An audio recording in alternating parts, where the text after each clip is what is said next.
Why you sabotage. Every good thing that happens to you. Something good happens to you. Maybe it's a new relationship that actually feels healthy. Maybe it's a job opportunity you've been waiting for. Maybe someone genuinely kind walks into your life and chooses you. And instead of holding on to it, you push it away. You pick fights that don't need to happen. You go cold for no reason. You convince yourself it's too good to be true. And then, right on cue, it falls apart. And somewhere deep inside, a dark, familiar voice whispers, "I knew it wouldn't last." But here's the question nobody asks. What if you didn't just predict the ending? What if you wrote it? What if the thing standing between you and everything you want is you? Let me tell you about someone. Call her Maya. Maya had spent years in relationships that hurt her. People who left without warning. People who made her feel small. So when someone steady and warm finally showed up, someone who actually texted back, who remembered the little things, who never made her feel like a burden, Maya didn't feel relieved. She felt terrified. She started checking his phone, not because she had a reason, but because she needed one. She started arguments about things that didn't matter. She told herself she was being realistic, cautious, smart. 3 months later, he was gone. And Maya sat in the silence of her apartment thinking, "See, this is what always happens to me." But it didn't just happen to her. She made it happen, not because she was broken, not because she was toxic, but because her mind was doing exactly what it had been trained to do. Protect her from getting hurt by making sure she never got too close to something she might lose. This is called self-sabotage, and it is one of the most painful, invisible patterns a human being can carry. Here's the thing most people don't understand about self-sabotage. It doesn't feel like destruction from the inside. It feels like logic. It feels like intuition.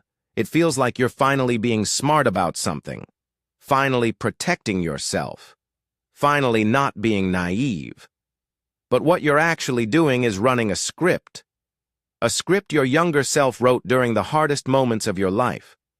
A script that said, "Good things don't last for people like me, so let me end this before it ends me." That script made sense once. Maybe when you were a child and love was unpredictable. Maybe when someone you trusted disappeared. Maybe when you worked hard for something and still lost it anyway. Your brain learned hope is dangerous, and safety looks like control. And the only way to control an outcome is to be the one who ends things first. Pause for a second. Think about the last time something good was right in front of you. A chance, a connection, a moment. Did you lean in, or did you find a reason to pull back? Most people can't even answer that honestly, because self-sabotage lives in the blind spots. It hides inside the overthinking. It disguises itself as standards, as self-awareness, as protecting your peace. When really, it's fear wearing a very convincing costume. There's a psychological concept called the window of tolerance. It's the emotional range where you feel safe, where you can function, where things feel okay. But when something enters your life that's better than what you're used to, better than what your nervous system has been calibrated to expect, it doesn't feel like joy. It feels like threat. Because your body doesn't know the difference between a good thing that's unfamiliar and a dangerous thing that's unfamiliar. To a nervous system shaped by pain, both feel the same. So you self-regulate by shrinking back to what's known. Even when what's known is loneliness. Even when what's known is emptiness. Because emptiness, at least, doesn't surprise you. Think about the person who finally gets a promotion and immediately starts coming in late. Or the couple who finally starts going to therapy and making progress. And then one of them suddenly wants to take a break.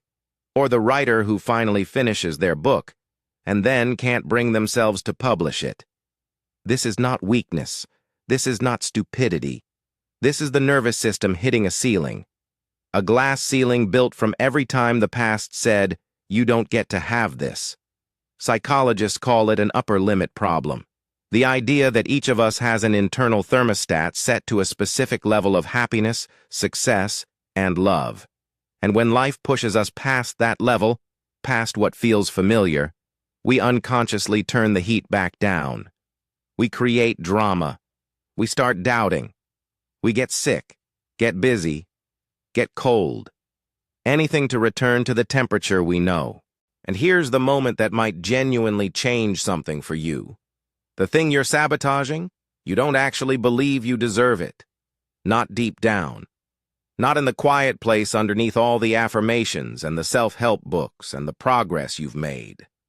Somewhere in there is a version of you that heard, too many times in too many ways, that you were too much or not enough. That love comes with conditions. That good things are for other people. And that version of you never stopped driving. So every time life offers you something real, that version shows up. And it doesn't feel like fear. It feels like clarity. Like finally seeing things for what they really are. But you're not seeing clearly. You're seeing through the eyes of every wound you never healed. There was a man named David. David grew up watching his father leave and come back, leave and come back. Love, in David's childhood, was a revolving door. So David grew up and became charming, magnetic, the kind of person everyone wanted to know.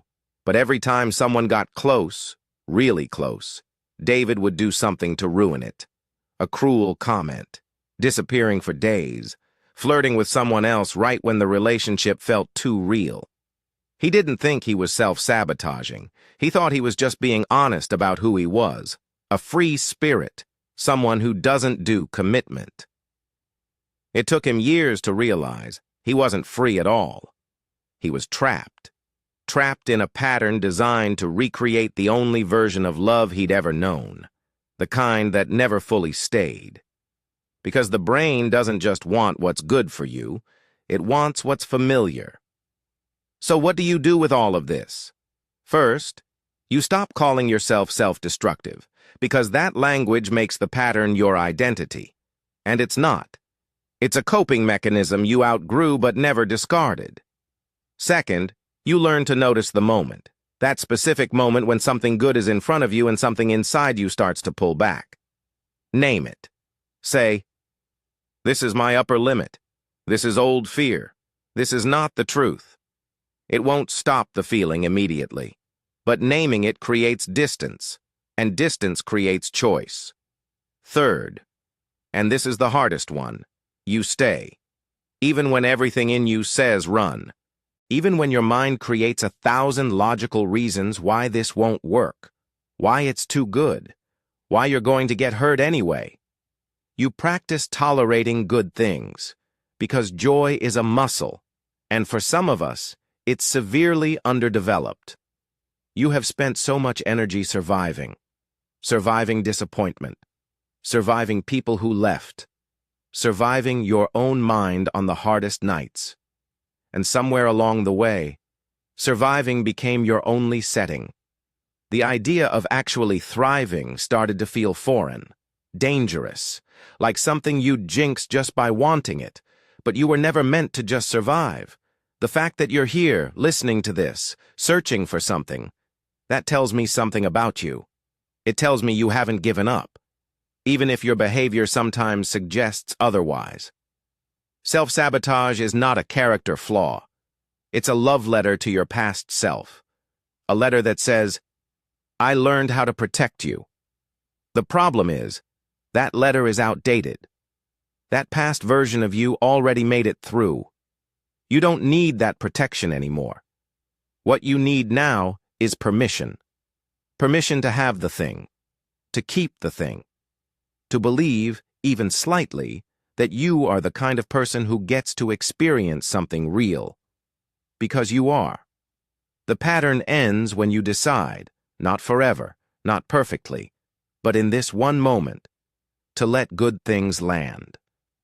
And stay.